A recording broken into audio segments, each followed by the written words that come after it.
Hello everybody, how are you guys doing today? Welcome back to this YouTube channel. My name is Gordon, of course, and what exactly do we have for ourselves today? Unemployment, okay? So what's unemployment? Let's dive straight into it.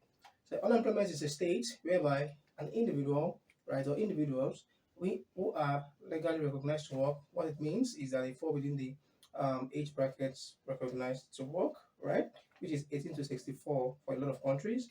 So individual unemployment is a state where individuals who are legally recognized to work, who are qualified to work, they have the qualifications to work, you're willing to work, able to work, and actively seeking job opportunities but cannot find jobs. So, in that simple definition, we need to take care of a number of things. So, unemployed is a state where legally recognized, that is, they are of working age. That's what it means. So, between 18 to 64, like I said, for most countries.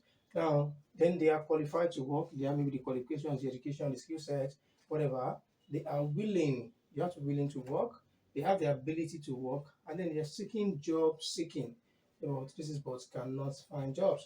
Now, except all of these are complete, we cannot classify an individual as unemployed.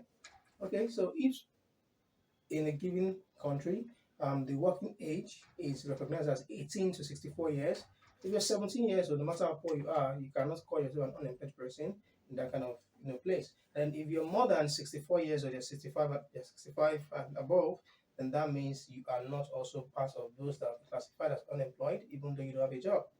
Okay, so that's that. Then the next one is, are you qualified? So it's not enough to say that you're of working age. So are you qualified? Do you have what it takes to actually work? Do you have the certifications? Do you have the qualifications? Do you have the skill sets to work?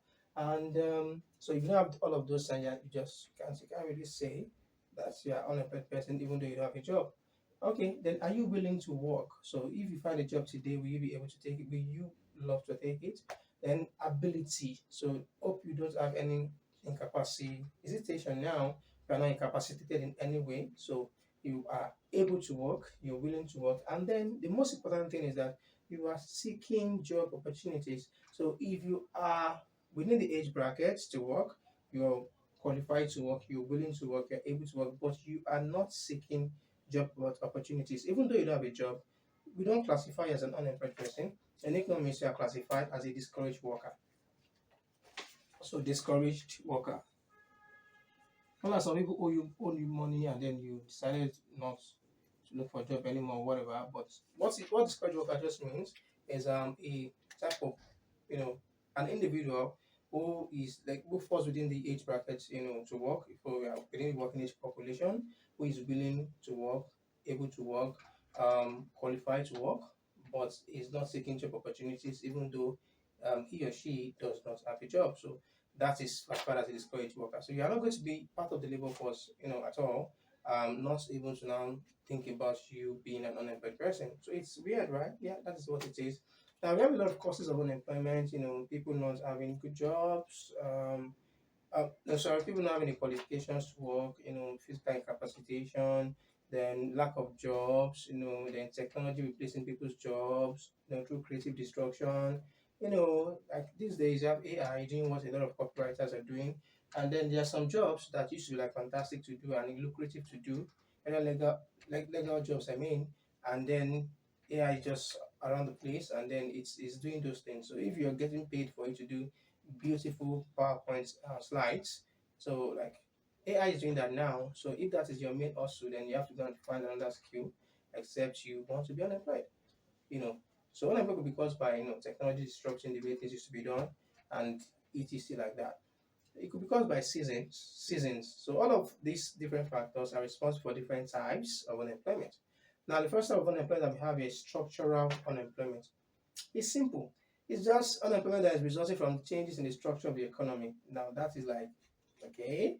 No, but what we're trying to say here is that when there is the unemployment cost due to changes in the pattern of demand, and then changes the kind of industry, the type of industry that are existing in a particular country, which then reflect in the type of jobs that are being sought after. Now, what do I mean? So, if you have a typically agrarian economy where everybody is a farmer, so if people begin to demand for electronics, right? People begin to demand for electronics, so which means that your manufacturing industry has to be like serious. So what you then begin to realize is that industries that can serve that purpose begin to spring, and they don't need farmers. So they need engineers, they need computer scientists, and all of that. So the farmers, if we have farmers that don't have a job, right, to do because people are industries are now demanding for skill sets that is different from farming, we see that that farmer is now structurally unemployed. So we are thrown out of unemployment because there is a change in the pattern of demand for goods and services, which then reflected in the change in the structure of the economy and made your skill set useless, like in a period of time. And I also gave you an example before we started, the example of AI. Farmers will not be out of jobs anyways. You get that right? The mechanized farming can deal with people too.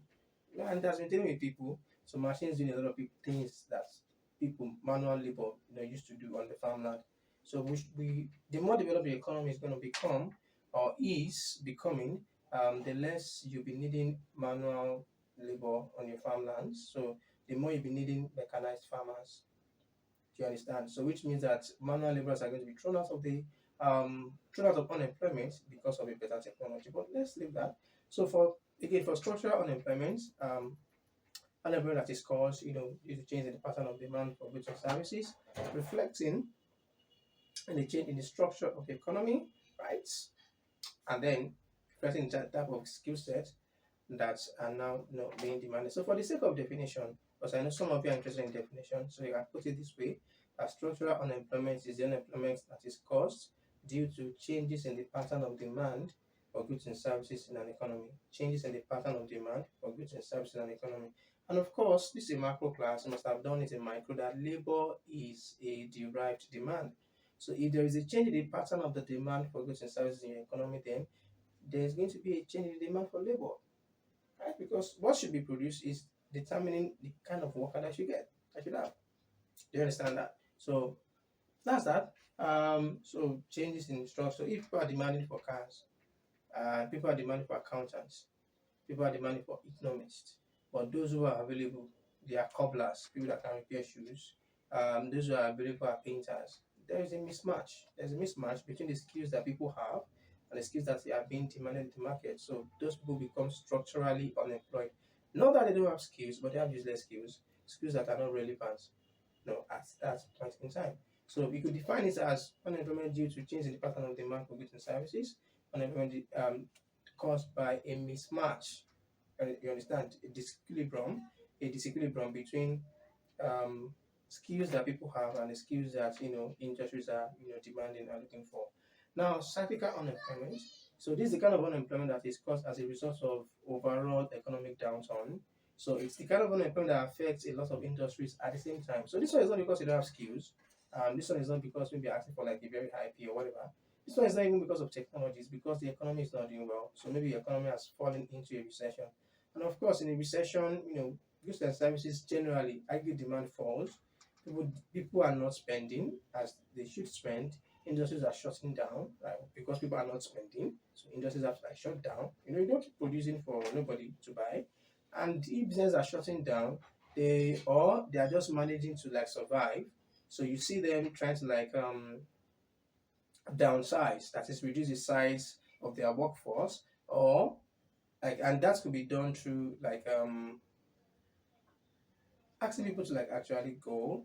So there could be like a forced resignation, or it could be a sacking, like just sack you, or maybe just make you retire or something, or they just say to just go, and when the economy is better, you come back. So if you are getting unemployed because of overall economic downturn, then you are getting cyclically unemployed. So there's also a formula for that. For cyclical unemployment, it is the sum of frictional unemployment and structural unemployment. So I want you to get that. For cyclical unemployment, it is the sum of structural unemployment and frictional unemployment. So for a formula. Now the third one is technical or technological unemployment. So this is unemployment caused due to technological innovation that now replaces human efforts in the production of goods and services.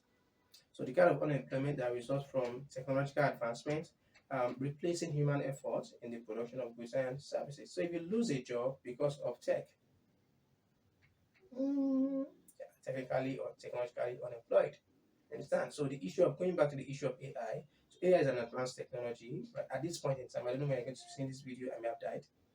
I don't mean like I'll live long, right? I mean, I don't know generation that you're going to be when you're watching this, and even if there's going to be YouTube at all, but let's say that, like I said earlier, you're a copywriter, or maybe you make CVs. For there are people that make that that's a job, like they create beautifully designed CVs, well structured, perfect, right?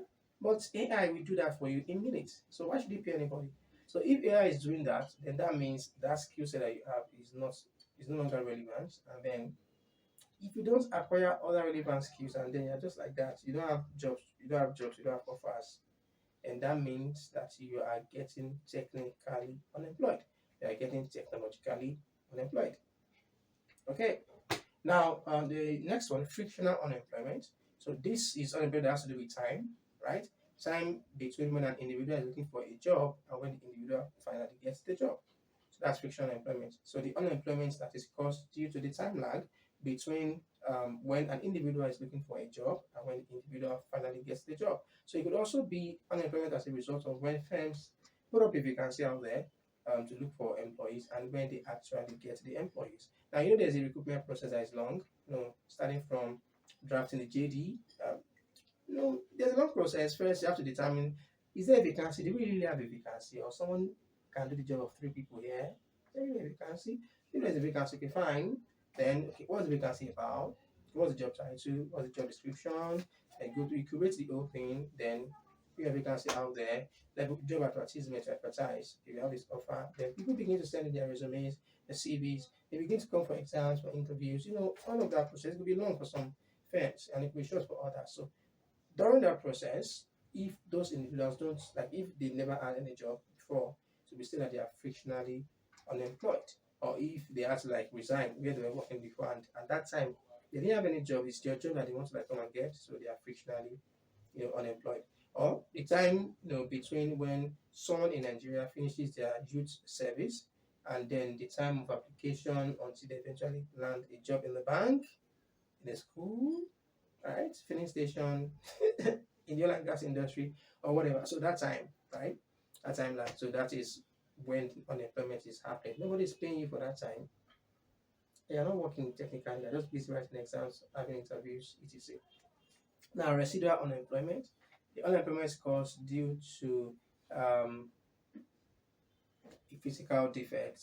Okay, a physical defect. So maybe you lost an arm, something, or maybe you broke a knee. For example, football players, there are some that will just have these injuries and then they will never be able to play again. There's that fantastic footballers. Somebody kicked you, the knee turned to the back, and then after surgeries, you can walk, but you can't play again. So then in that case, you are going to be residually unemployed. If there's nothing else you're doing, actually, so if football is really all you know how to do in your life, but now you don't have the legs to do it, so then you become residually unemployed. Unemployment due to a physical defect, a physical challenge. I don't know if spiritual challenge is there, but this is economics, so let's come back to physical things, right? Or maybe people could have mental challenges too, whatever. But we are just talking about people not having the physical features, people not having what it takes physically to do a particular job. Now there is another one which is called voluntary unemployment. There is a job but you're refusing not to do it. So sometimes people can be voluntarily unemployed when they belong to a trade union and they are fighting for their rights. So the employer has employed you. There's a job that you're supposed to do, but you're not doing it because you're fighting for your rights. So maybe they should increase your pay, maybe they should make your condition of service better, blah blah blah. You're fighting. You are at that point you are voluntarily unemployed. Do you understand that kind of a thing? Now that happens, there's also academic staff union of Nigerian universities, or academic staff union of universities. Anyway, so let me add the Nigerian to it, and the federal government. So there's this lawsuit, we'll go on strike, we'll not go on strike. And ASU goes on strike, and the federal government comes and says, okay, all the months you went on strike, we're not going to pay you for that. And then ASU is like, no, why? You're supposed to pay us. We're there, fight for our rights, but you didn't teach. This university is shut down. So if the federal government refuses to pay lecturers for the time that they were on strike, right? They didn't work. Not that we didn't have work for you, but you were fighting for another thing, and you didn't allow our students to have exams, to have classes, to like follow through with normal calendar. So we're not going to pay for that. Like there was no productive activity that was done. So if they don't pay them, right? So which that technically means that they were voluntarily unemployed. Voluntarily unemployed. So I've taken my time to explain these things. This is not really where we're going. So where we're going is us calculate unemployment. So there are two ways though. The first one is claimants count. Claimants. Like you are claiming something. Now, so this is unemployment that is determined by the number of people that are claiming unemployment benefit. So if there are a lot of people that are claiming unemployment benefit, so you know that your country is in trouble, like unemployment is high. Now, if there are fewer people collecting unemployment benefits or requesting for unemployment benefit, then you know that okay, your economy is doing okay. If you understand. Now, the second one is unemployment rate. So unemployment rates, the normal formula, which is unemployment rates, unemployment in full, please, in an example, please, in full, which is equal to the number of unemployed divided by number of people in the labor force times 100 over 1. So whatever you get. Okay, so now this brings us down to population distribution by age. Now, people between 0 to let's say the legally recognized age to work is 18 to 64. It's even 18, I think 15. I think it should be 15 to 64. So population, the age distribution, um, age population, is it age distribution of the population anyways? I believe you know what I mean. So you have people that are, so you have age. Okay, let me just leave it this way.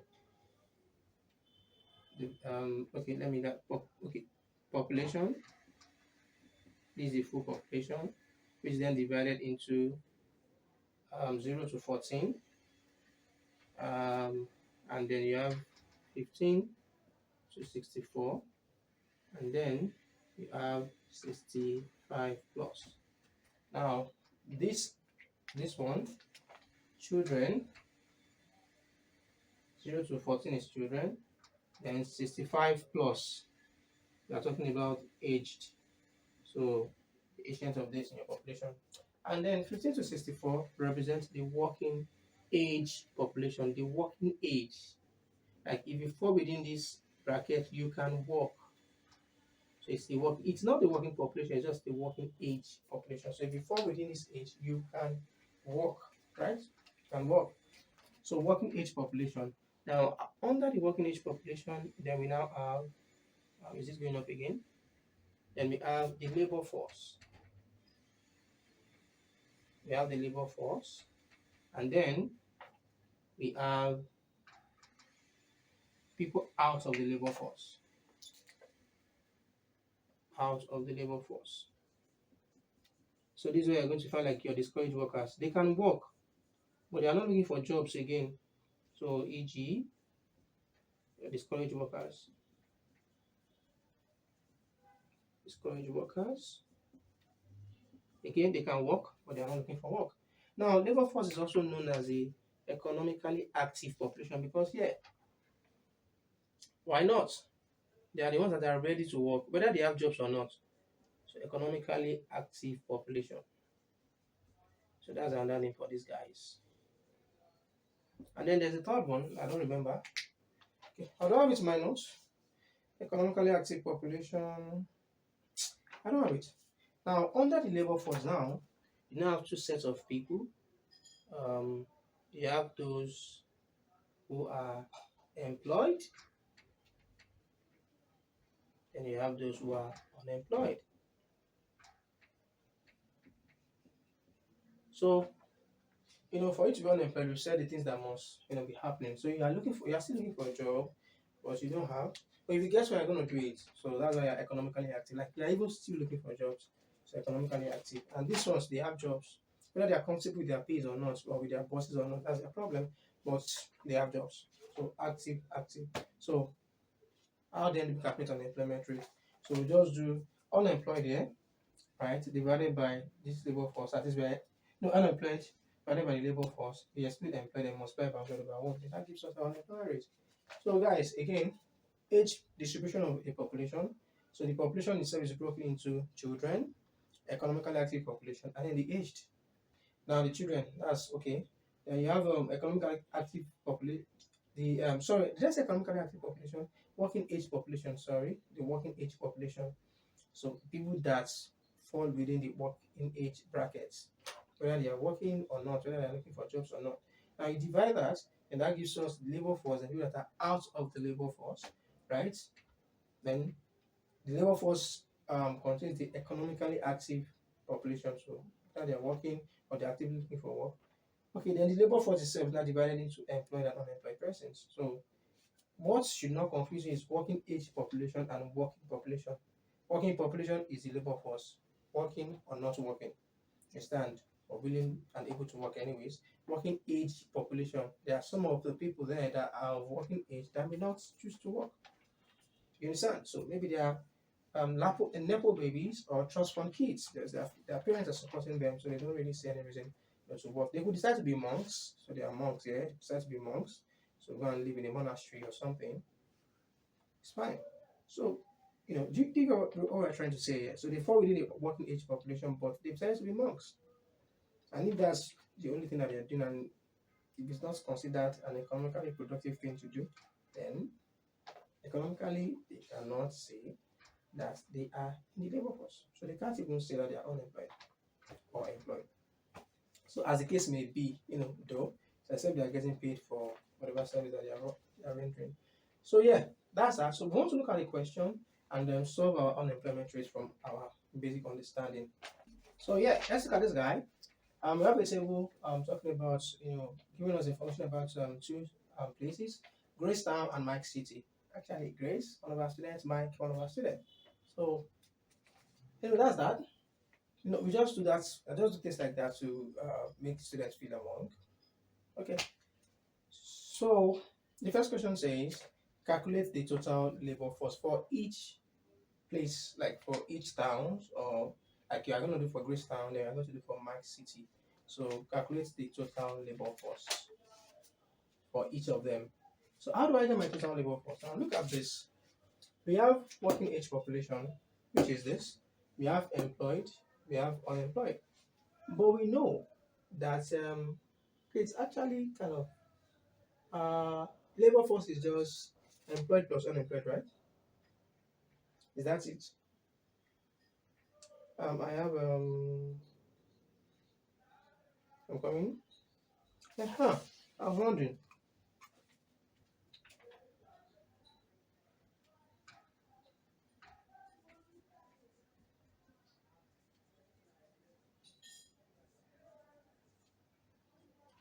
Okay, so guys, there's a beautiful task for us to do here. Looking at two cities, Gracetown.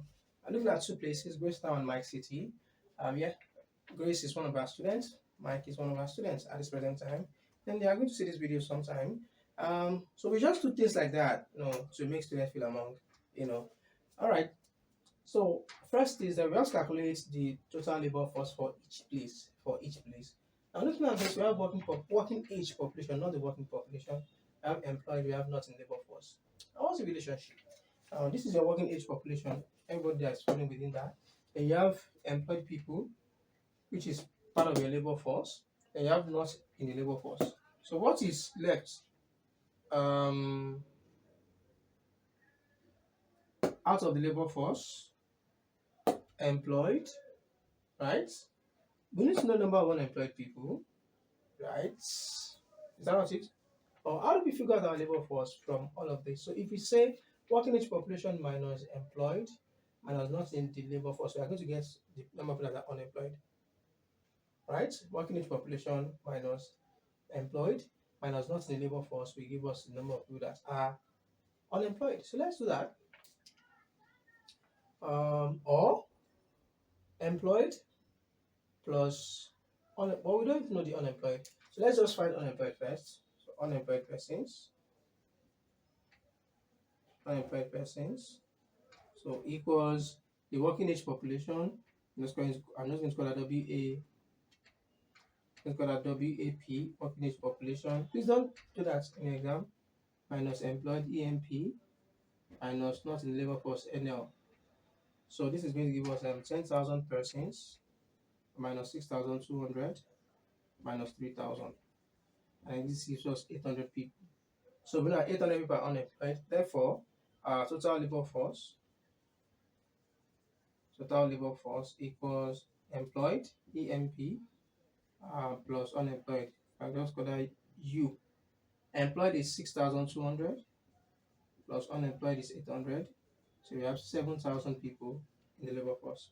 That's correct. That's what we're supposed to do. And number 3, number of unemployed persons. We've already done that. Number of unemployed persons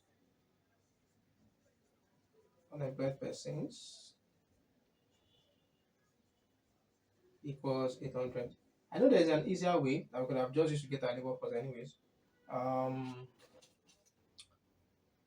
Okay, we could have just done working age population minus not in labor force. You know now, working age population minus not in labor, that would give us our labor force. So 10,000 minus 3,000 would have given us 7,000. You understand? So you can also do that. Working age population minus not in labor force will give us labor force. So to now solve this is now going to be, because you need to write formulas when you're solving, it's now going to be labor force minus employed. Anyhow, I already solved it this way. So C, what's the next one? Unemployment rates. So unemployment rates, which we have here. So U in percent. For you, unemployment rate in full, please. Is going to be average per unemployed, 800 divided by labor force is 7,000 multiplied by 100. I'll give us 11.3%. Now the last one is saying percentage of the working population that is not in the labor force. Percent we do, that's going to be not in the labor force. So D, the percentage of working population. What do you use to do? Working population. Percentage of, is it working age or working population? So the percentage of working population, it should be percentage of working age population that is not in the labor force. So it's working age, percentage of working age population, WAP, not in LF, labor force. So that's going to be people not in labor force, NL, over people in the working age population, multiplied by 100 by 1. And then that's going to give us 3,000 divided by 10,000 times 100. That's 30%. Alright, so 30% of the working age population is not in the labor force. So let me just add this, that wasn't initially part of it. Calculate the labor force participation rate. Calculate the labor force. So it's just talking about the percentage of those in the labor force as a percentage of the entire working age population. So it's just like the reverse of what we just did. So the working age participation, the labor force participation rate is just going to be our labor force, everybody that is there, employed or unemployed, divided by the entire working population times 100. So which means that the D that we calculated could also be called labor force non-participation rate.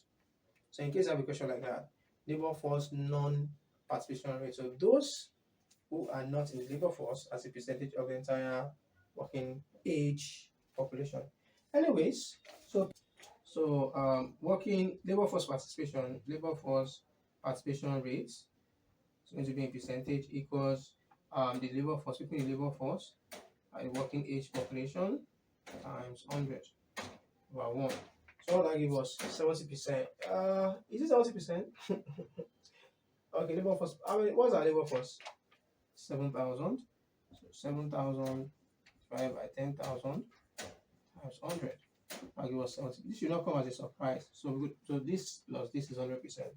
So anyways, if you've gotten your labor force participation rate, you don't need to like solve all. You can just do 100% minus the labor force participation rate, and then you get the labor force non-participation rate. So since we've gotten a 30% here, but I've just done 100% minus our labor force non-participation rate, and I've gotten our labor force participation rate. So just talking about the percentage of the labor force, right, of the population, the percentage of people in the labor okay, let me just put it this way. People in the labor force as a percentage of the entire working age population. People in the labor force as a percentage of, you know, all people in the working age population. So yeah, that's that. So your assignment is going to be that you replicate all of these things for Mike City.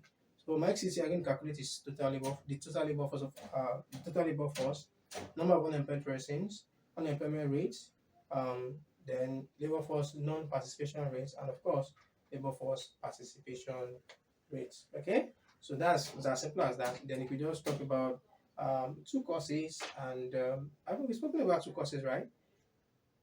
This thing should be easy. Causes of unemployment and what do you call it now? Consequences of unemployment. I just read them up so they're not hard. Yeah, that's that about this particular class. So I'm gonna see you whenever I see you again. Bye and take care. Bye.